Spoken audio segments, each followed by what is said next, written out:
For today's video madlang person, birthday na nga ng kapatid kong si That's My Tomboy at ito nga ang ganap niya today, magsamji-samji lang kami dito sa loob ng bahay ba. Para maiba naman madlang person ba, dito naman sa loob ng bahay kasi maano-ano kasi ang panahon yan ba, makulimlim at saka parang uulan tapos may mga bit-bit pa kami mga bata ba. At saka plano din talaga namin na magsamji lang sa loob ng bahay madlang person ba kasi parang mahahassle man kami kapag sa labas na uy kay may mga bit-bit nga kami mga bata, no. At nilutuan din naman namin sila ng pagkain nila madlang person kaya hindi man sila kumakain ng mga samji-samji na yan. Pagpasensyahan nyo pala ang aking boses for to this video sa pag-voice over ko madlang person ba kay medyo masama-sama ang pakiramdam ko oy pero ito grabe talaga si Marinho, voice over pa rin ang voice over ba.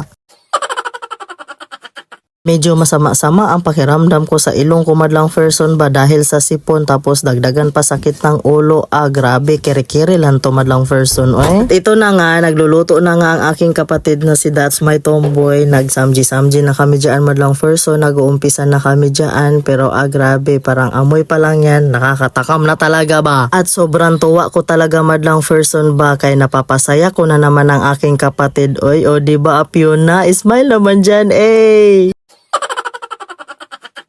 Sila din pala ang nagtimpla sa mga karne madlang person, gumawa ng kimchi, gumawa ng fish cake at iba pa. Marunong man sila magtimpla-timpla sa mga ganyan madlang person. Oy, at saka masasarap talaga yan sila maglutong mag-asawa madlang person ba. Marunong din mag-imbento-imbento ng kung mga ano-ano ba. Kami lang din pala ang nag-celebrate sa kaarawan ni That's My Tomboy madlang person ba ka. Hindi na kami nag-imbita sa mga kapitbahay madlang person. Oy, kay ganun din, ichismis ka lang din naman pagkatapos kumain. Pero joke lang yan madlang person ha. Gusto lang talaga namin na kami lang madlang person. Oy kay para maiba naman no. Kay minsan lang kaya kami andito kay That's My Tomboy ba. At sa araw na yan sa kanyang kaarawan madlang person, sabay din pala ang fiesta dyan sa lugar nila ba. Kaya ang mga tao dyan medyo busy-busy kaya ganon. At ako na lang din pala ang nagluto dyan madlang person ba. Kay nakahiya man sa my birthday oy.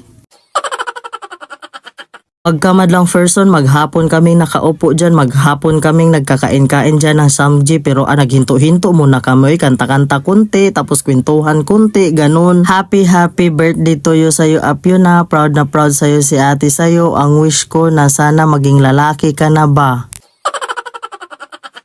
Oo madlang person, sobrang proud talaga ako dyan sa kapatid kong si That's My Tomboy ba kasi nakayanan niya lahat-lahat ng kanyang pagsubok na dumadarating sa kanyang buhay ba. Sobrang proud din talaga ako sa mag-asawang yan madlang person ba kasi kahit ano dumaradarating sa kanilang pagsubok sa buhay madlang person, sila pa rin, oy hindi pa rin bumibitaw oy.